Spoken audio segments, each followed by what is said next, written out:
ଅଇଁଠାପାଲି ଥାନା ଅନ୍ତର୍ଗତ ବୁଢ଼ାରାଜା ଗିରିଶ କଲୋନୀରେ ସିଡ଼ିରୁ ପଡ଼ି ଜଣଙ୍କର ମୃତ୍ୟୁ ହୋଇଥିବା ଜଣାପଡ଼ିଛି। ମୃତକ ଜଣ ହେଲେ ଗୁହାଲପଡ଼ାର ରାଜାମୋହନ ଯାଦବ।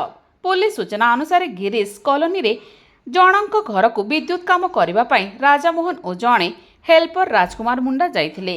ଘର ଭିତରେ ବିଦ୍ୟୁତ କାମ ସରିବା ପରେ ବିଦ୍ୟୁତ ଖୁଣ୍ଟରେ କିଛି ତ୍ରୁଟି ଥିବା ନେଇ ମାଲିକଙ୍କୁ କହିଥିଲେ। ପରେ ଘର ମାଲିକ ଖୁଣ୍ଟକୁ ଚଢ଼ି କାମ କରିବା ପାଇଁ ମନା କରିଥିବା ନେଇ ହେଲ୍ପର ରାଜକୁମାର ମଧ୍ୟ କହିଛନ୍ତି। କିନ୍ତୁ ରାଜାମୋହନ ଘର ମାଲିକ ନଥିବା ସମୟରେ ସିଡ଼ି ଆଣି ଖୁଣ୍ଟକୁ ଚଢ଼ୁଥିବା ସମୟରେ ତଳେ ପଡ଼ିଯାଇଥିଲେ। ତାଙ୍କୁ ଗୁରୁତର ଅବସ୍ଥାରେ ତୁରନ୍ତ ଜିଲ୍ଲା ଚିକିତ୍ସାଳୟକୁ ନିଆଯାଇଥିଲା। ସେଠାରେ ଡାକ୍ତର ତାଙ୍କୁ ମୃତ ଘୋଷଣା କରିଥିବା ପୋଲିସ ସୂଚନା ଦେଇଛି। ତେବେ ଶବ ବ୍ୟବଚ୍ଛେଦ ପରେ ପରିବାର ଲୋକଙ୍କୁ ମୃତଦେହ ଦିଆଯାଇଥିବା ଜଣାପଡ଼ିଛି। ଶବ ବ୍ୟବଚ୍ଛେଦ ରିପୋର୍ଟ ଆସିଲେ ମୃତ୍ୟୁର କାରଣ ଜଣାପଡ଼ିବ ବୋଲି ପୋଲିସ ପକ୍ଷରୁ ସୂଚନା ମିଳିଛି।